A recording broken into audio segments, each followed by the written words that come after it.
వేదిక మీద ఉన్న ఇతర పెద్దలు, విచ్చేసిన అధికారులకి, మీడియా మిత్రులకి అందరికీ కూడా నమస్కారాలు.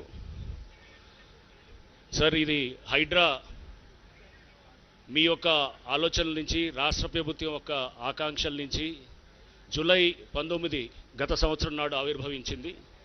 దాదాపు 9.5 నెలలు ఈ ప్రయాణంలో హైడ్రా ప్రజలకి ఎంతో చేరువవుతూ, ఎన్నో మన్ననలు పొందుతూ, ప్రజల ఆకాంక్షలకు అనుగుణంగా ముందుకు తీసుకెళ్తున్నాం సార్.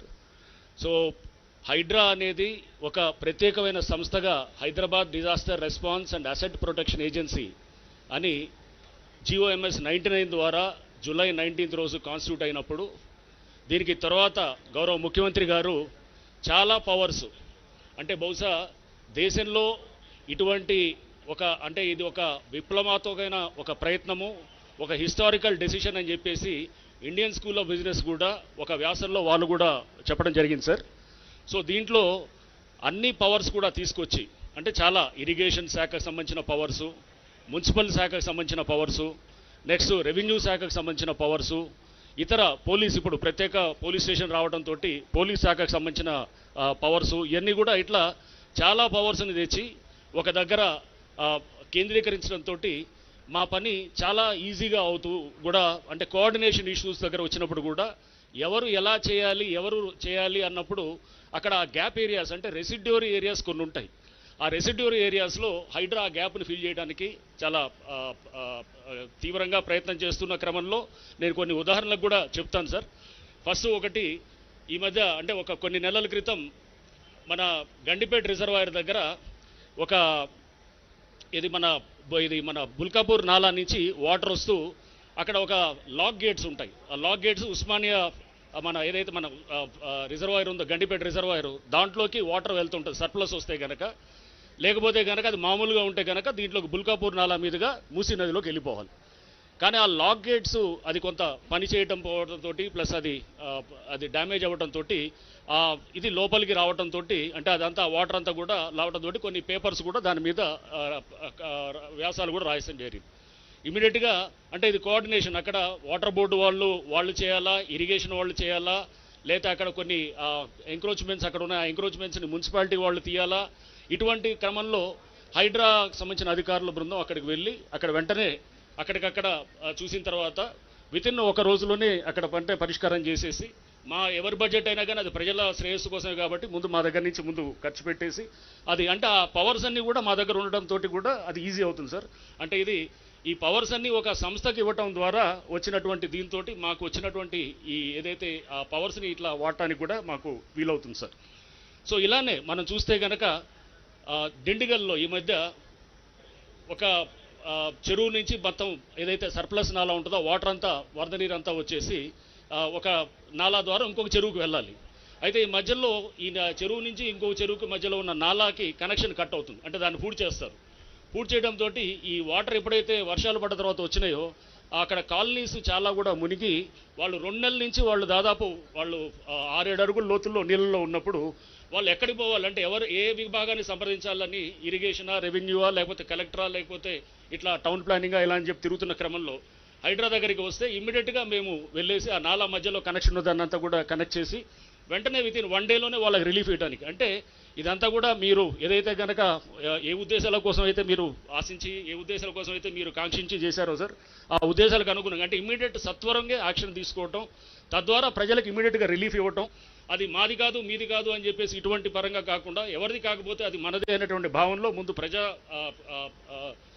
పబ్లిక్ వెల్ఫేర్ని దృష్టిలో పెట్టుకొని హైడ్రా ముందుకి అందరూ కూడా అధికారులంతా కూడా స్పిరిట్ తోటి పనిచేస్తూ ఉన్నారు సార్.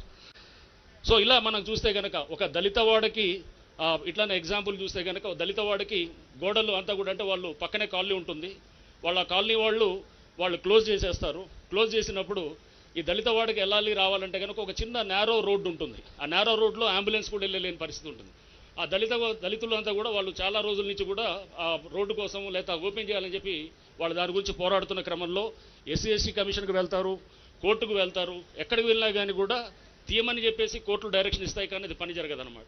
సో పక్క కాలనీ వాళ్ళు కొంతమంది అబ్జెక్ట్ చేయడంతో ఇమీడియట్గా హైడ్రాకి తెలియడంతో హైడ్రా వెంటనే యాక్షన్లో దిగి ఆ గోడలన్నీ కూడా తీసి ఆ దళిత వాడికి మార్గం సుగమం చేసేసి చేయటం కూడా జరిగింది సార్. సో అంటే సామాజిక బాధ్యతని గ్రహిస్తూ అండ్ ఎట్లయితే సిస్టంలో ఉన్నటువంటి వివిధ అంశాలని కూడా మనకి ప్రాక్టికల్గా వచ్చేటటువంటి అంశాలని కూడా దృష్టిలో పెట్టుకుంటూ హైడ్రా ముందుకు వెళ్తుంది సార్. ఇంతేకాకుండా మనకి అంటే పిల్లల నుంచి కూడా చిన్నపిల్లలు కూడా మన ఈ మధ్య మేము ఒక దగ్గర కొంతమంది యువకులు వాళ్ళు క్రికెట్ ఆడటానికి వెళ్ళి అక్కడ చెరువు అనేది మాయమైందనేది వాళ్ళు అక్కడ చూసి, మేము చిన్నప్పుడు ఈ చెరువులో మా తల్లిదండ్రులు లేదా మేమంతా కూడా వచ్చి ఉండేవాళ్ళం, మా తండ్రి కూడా మా ఈత కొడుతుండేవాడు, మేము కూడా ఉండేదని చెప్పేసి వాళ్ళు వెంటనే ఒక లెటర్ రాశారు సార్. హైడ్రాకి లెటర్ రాసిన తర్వాత వెంటనే మేము మా హైడ్రా అధికారుల బృందం అక్కడికి వెళ్ళేసి అక్కడ క్షేత్రస్థాయిలో పరిశీలన చేసిన తర్వాత ఎవరైతే ఆ యువకుడు ఉన్నాడో అతనికి ఫోన్ చేసి అతన్ని పిలిపించి మొత్తం డీటెయిల్స్ అన్ని తీసుకున్న తర్వాత అక్కడ దాదాపు పెద్ద ఎత్తున అంటే అది ఫిల్మ్ నగర్ డౌన్లో ఉన్నటువంటి మహాప్రస్థానం కానుకున్నటువంటి ప్రాంతంలో సార్ 40 ఎకరాలు దాదాపుగా అక్కడ లోపల లేఅవుట్లు వేస్తూ రోడ్లు వేస్తూ గవర్నమెంట్ భూమిలో చేస్తున్నట్టు దాంట్లో వెంటనే అదంతా కూడా మనం ఆ స్వాధీనంలో తీసుకొని ఈ చేయటం కూడా జరిగింది సార్. ఇట్లా అంటే రెస్పాన్సివ్గా ఉండటం, సెన్సిటివ్గా ఉండటం, స్పీడ్ డెసిషన్ మేకింగ్ ఉండటం అండ్ సత్వరంగా రిలీఫ్ ఇవ్వడానికి హైడ్రా అనేది మీరు ఇచ్చినటువంటి పవర్స్ ఏదైతే ఉన్నాయో ఆ పవర్స్ ద్వారా వీలవుతున్నాయి సార్. సో అది హైడ్రా తరపు నుంచి అట్లానే ప్రజలందరి తరపు నుంచి కూడా మీకు ధన్యవాదాలు తెలుపుతున్నాం సార్. అండ్ ఇంతేకాకుండా అంటే మనం ఉత్తి అసెట్స్ ప్రొటెక్షనే కాకుండా డిజాస్టర్ మేనేజ్మెంట్లో కూడా పెద్ద ఎత్తున కూడా మా అధికారుల బృందాలు ఉన్నాయి సార్. ఫైర్ డిపార్ట్మెంట్ నుంచి పెద్ద ఎత్తున డెప్యుటేషన్లో ఉన్నారు. వేలాది మంది మన దగ్గర డిజాస్టర్ రెస్పాన్స్ దాంట్లో పనిచేస్తున్నారు. చాలామంది యువకులు కూడా వీళ్ళు మనకి కానిస్టేబుల్స్లో వాళ్ళకి ఎక్కడైతే సెలెక్ట్ కాలేదో దాంట్లో వెయిటింగ్ లిస్ట్లో ఉన్న వాళ్ళని state level police recruitment board నుంచి తీసుకొని వాళ్ళని ఇక్కడ అంటే ఎక్కడ కూడా మనం దాంట్లో ఎక్కడ పార్షాలిటీ లేకుండా ఎక్కడ ఎటువంటి వేరే తప్పుడు మాటలు రాకుండా వాళ్ళందరినీ తీసుకొని పారదర్శకంగా వాళ్ళందరినీ కూడా రిక్రూట్ చేసి వాళ్ళందరూ కూడా మన దగ్గర ఇక్కడ పనిచేస్తున్నారు సార్. చేస్తూ వాళ్ళు కూడా చాలా యువకులు అందరూ చాలా ఉత్తేజితంగా చాలా బ్రహ్మాండంగా చేస్తున్నారు సార్. సో ఇలానే ఇప్పుడు మనకి మా ముందు ఉన్నటువంటిది FTL దాని మీద కూడా చెరువుల్ని ముందు ఐడెంటిఫై చేయటము, ఆ చెరువులు ఐడెంటిఫై చేసిన తర్వాత దానికి FTL డ్రా చేయడం కోసం పెద్ద ఎత్తున సాంకేతిక పరిజ్ఞానాన్ని కూడా వాడుతున్నాం సార్.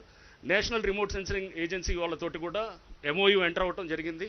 వాళ్ళు కూడా మాకు ఇప్పుడు పెద్ద ఎత్తున కూడా ఈ ప్రాజెక్ట్ ఒకటి చేస్తూ digital elevation model, digital terrain model అని చెప్పేసి 2006లో ఏరియల్ ఇమేజెస్ ఏదైతే తీసాయో ఆ టైంలో ఎలా ఉంది హైదరాబాద్ అనే దానికి అంటే మనకి 15 సెంటీమీటర్స్ యాక్యురసీ తోటి మనకి ఫొటోస్ ఇచ్చేటటువంటి విధంగా ఆ 3D మోడల్ ఇచ్చే విధంగా కూడా ఆల్రెడీ వర్క్ నడుస్తుంది సార్. ఒక నెలన్నరలో అది అయిన తర్వాత మనకి FTL కూర్చొని మనం టేబుల్ మీద కూర్చొని మొత్తం ఎంత ఉంది హైట్, ఎక్కడ ఏ హైట్ అనే దాంతో మనం క్యాలిక్యులేట్ చేసేటువంటి పరిస్థితి కూడా ఉంటుంది సార్.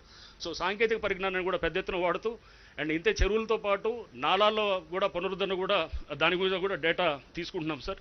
కిర్లోస్కర్ OIRS రిపోర్ట్ ఇవన్నీ కూడా తీసుకొని వాటిల్ని పరిగణలో తీసుకొని GHMC వాళ్ళతోటి మన SNDP ప్రాజెక్టు కూడా వారికి సంబంధించి కూడా వాళ్ళని కూడా పరిగణలో తీసుకుంటూ మేమంతా కూడా దాని మీద కూడా ఒక కార్యాచరణ పెట్టుకొని రేపు ఈ మాన్సూన్ సీజన్లో కూడా పెద్ద ఎత్తున కూడా ఈ నాలాల పునరుద్ధరణ కూడా చేసేదానికి కూడా ఒక కార్యాచరణ కూడా పెట్టుకోవడం జరిగింది సార్. సో ఇవన్నీ చేస్తున్న క్రమంలో మాకు ఇప్పుడు మీరు ఒక పోలీస్ స్టేషన్ కూడా శాంక్షన్ చేయడం అనేది, దానికి ఒక సిబ్బందిని కేటాయించడం అనేది కూడా ఇది హైడ్రాని చాలా బలోపేతం చేయడానికి ఇది చాలా దోహదపడుతుంది సార్.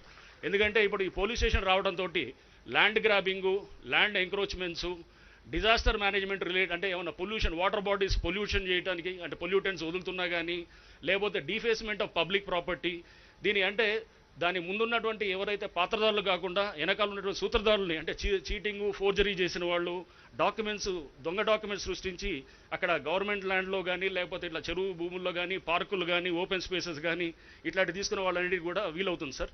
సో ఇది ఈ పోలీస్ స్టేషన్కి తిరుమల ACP కాజీపేట్ని ఈ మధ్య చేశారు సార్. మనకి ఇక్కడ SHOగా వచ్చారు. Tirumala also is a very active officer sir, మంచి పేరున్న ఆఫీసర్ వరంగల్ ప్రాంతంలో. సో వారిని కూడా తీసుకోవడం జరిగింది సార్. అట్లానే టీమ్ ఆఫ్ ఆఫీసర్స్ కూడా అందరూ కూడా హ్యాండ్ పిక్డ్ సార్. మొత్తం కూడా ఇన్స్పెక్టర్స్, SIs వచ్చిన వాళ్ళందరూ కూడా హ్యాండ్ పిక్డ్, ఇంటెలిజెన్స్ వెట్టింగ్ చేసిన తర్వాత వాళ్ళందరినీ కూడా తీసుకోవడం కూడా జరిగింది సార్.